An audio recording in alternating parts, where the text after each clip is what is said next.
అలాగే గురువుగారు పడక గదిలో చెప్పులు కానీ, బూట్లు ఉంచకూడదు అంటారు. ఎందుకు? అది ఎంతవరకు నిజం? చెప్పులు, బూటులు బయట తిరుగుతాం. హ్మ్. వాటికి కూడా చెత్త అంతా వస్తుంది. అన్నీ తొక్కొస్తాము.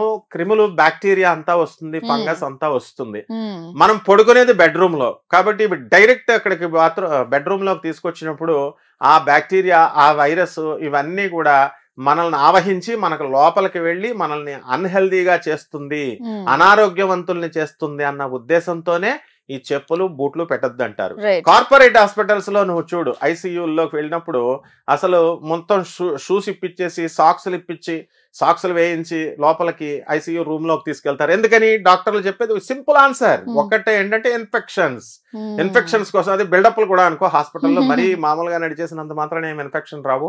ఈ చెప్పులు, బూట్లు వేసుకెళ్ళినప్పుడు మాత్రం గ్యారంటీగా వస్తాయన్నమాట. అవును. కాబట్టి పెద్దలు ఏం చెప్పారంటే బెడ్‌రూమ్‌లోకి చెప్పులు, బూట్లు వేసుకెళ్ళకూడదు. కానీ వాటిల కోసం మరి చెప్పులు పెట్టుకొని సెపరేట్‌గా ఇంట్లో ఇండోర్‌లో తిరగడం కోసం సెపరేట్ చెప్పల్స్ మెయింటైన్ చేస్తున్నారు కదా! సో, చేస్తుంటారు. No problem. రైట్.